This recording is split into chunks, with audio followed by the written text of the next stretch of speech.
Hello, Colin Hung here for Healthcare IT Today. The last few times I ran into Steve Cagle, CEO of Clearwater, I asked him questions about what healthcare could be doing better when it comes to cybersecurity. So when I ran into him at the recent Health 2024 conference in Las Vegas, I decided to turn the tables and ask him the reverse question. What is healthcare doing well when it comes to cybersecurity? Here's our conversation. Let's get to it. Steve, welcome back to the program. Thanks for having me again. It's a lot of fun to talk with you. Last time we spoke, of course, about cybersecurity. This time I thought we would talk a little bit about something more positive. But before we get there, can you tell us a little bit about yourself and the company? Sure. I'm Steve Cagle. I'm the CEO of Clearwater Security. We are a leading provider of healthcare cybersecurity services for the healthcare industry, providing those services for our hospitals, health systems, physician practice management groups, digital health companies, really anyone at all that really provides services or value to the healthcare sector. Now, again, Steve, last time we spoke, it was right at the height of a pretty big breach. I won't mention the name, but I think everyone knows the breach that happened earlier this year. But instead of asking you about that, Steve, let me ask you, what is healthcare doing well? What signs has healthcare given you that is a positive thing in terms of cybersecurity? I think that's a really important question because oftentimes we hear about all the negative things happening with cybersecurity or lack thereof in healthcare, but there are organizations that have really taken a very proactive approach. And I think the main reason that's happened is because they really understand the business risk. They understand that cybersecurity, at the end of the day, it is something that can impact the business both financially, but also from a patient safety perspective. And there's a few things I'll point out that are really good things that are happening in those organizations that are taking that approach. First and foremost, organizations are establishing a strong culture of cybersecurity, and that really starts at the C-suite and the board level. This means establishing really strong governance, making sure there's time and attention at that level to discuss risks, to discuss what the organization's strategy is for cybersecurity, and very importantly, how does that help to support the business strategy or the mission of the company or the healthcare provider. Secondly, risk analysis and risk management. Going from a high-level analysis, which many organizations have done, but really, I think as we've seen with that organization that you mentioned before, Change Healthcare, very unlikely that Change Healthcare, we don't know for sure, but they did a risk analysis of all their information systems, all their assets. And I say that because I find it hard to believe that you wouldn't have MFA in place for an internet-facing server. So being able to actually inventory those systems, know where your data is, do that at the information system level, that's going to the next level of really understanding where risks are. And we have to know where the risks are if we're going to reduce those risks to an acceptable level. And thirdly, I'd say that organizations that have a cybersecurity strategy are really going to be are going to make the difference between what I would call winners and losers. Winners are those organizations that can effectively operate their businesses in the current threat environment. This is the reality. Bad guys are attacking healthcare organizations all over. If you're a digital health company and you're trying to sell your services or your software to a provider or a payer, those organizations understand the risk, and they're very likely not going to work with you unless you have a very strong security and compliance program.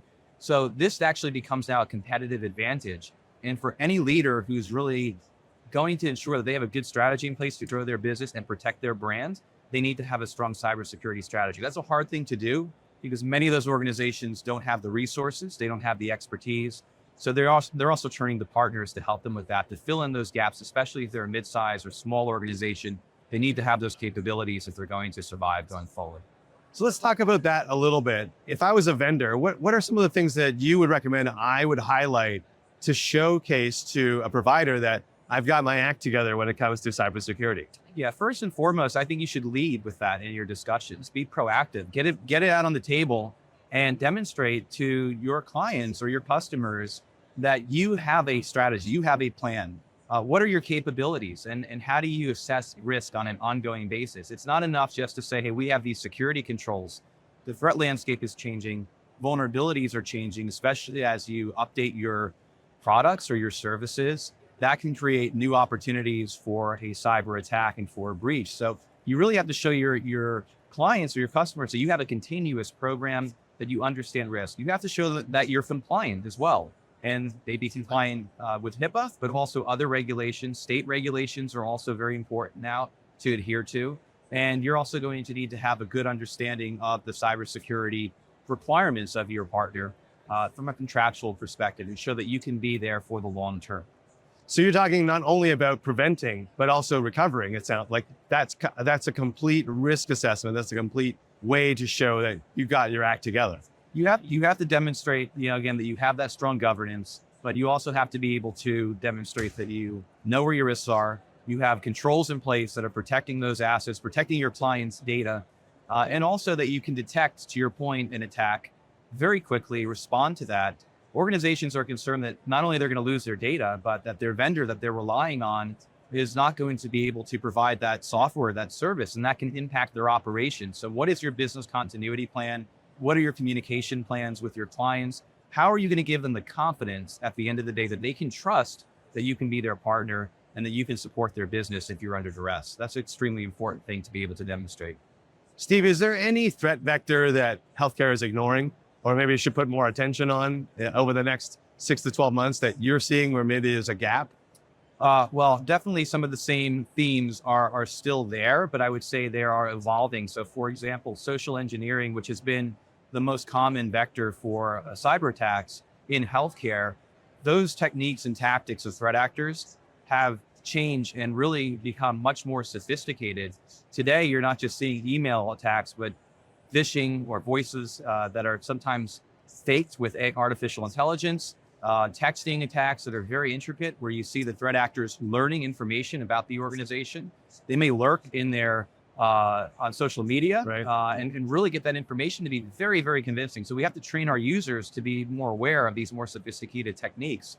And then you also have new techniques from a EDR killing perspective, as they call it. EDR killers are the ability for threat actors now to disable endpoint detection and response, or to use native tools to remain undetected. So we have to be better at detecting those attacks.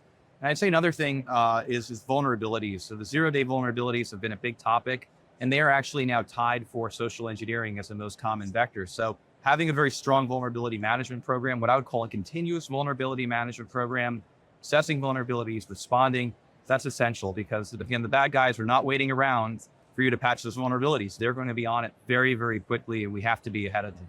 Yeah, you mentioned AI. I mean, I've seen, obviously the bad actors use really sophisticated AI techniques in terms of, social engineering, like just being able to synthesize your social posts, your company's posts, realize who your suppliers are, sending those emails that are well crafted now, whereas before they would have a lot of grammatic mistakes. That's getting harder and harder to do that. But I can't let you leave without asking the reverse question. Steve, where is AI being used for good on the cybersecurity side? Can we use and leverage that technology to help us in our fight against these threats? Yeah, absolutely. I mean, there's a lot of very good uses for AI that can be used for cybersecurity defense. We're seeing that with generative AI from a security operations analyst perspective, being able to dialogue and to inquire and get information back much faster. Also, just from a recognition of an event, security incident, also reducing noise, which I think is very important. Being able to lessen the number of false positives, which really helps to ensure that your analysts are focused on the most important threats or incidents, I should say, that rise to the top of their queue. Steve, you've always shared great information when you come on. Where can people go to learn more about your company? They can go to clearwatersecurity.com, and we're always providing a lot of educational materials, podcasts, and on the first Thursday of every month, we also have a cyber briefing where we give a free update for the entire industry. So register for that and be on that list for that monthly program. Steve, always a pleasure to have you. Thanks for being on the program. Thank you again for having me. Great questions. Appreciate being here. I really want to thank Steve for taking time out of his day at Health to join me on camera. It was nice to hear that healthcare is indeed doing some good things when it comes to cybersecurity. And hey, if you enjoyed this interview, please mash that like button and maybe even subscribe. Also, head on over to healthcareittoday.com, where you will find more great content like this. I'm Colin Hung. Thanks for being here, and I'll catch you on the next video.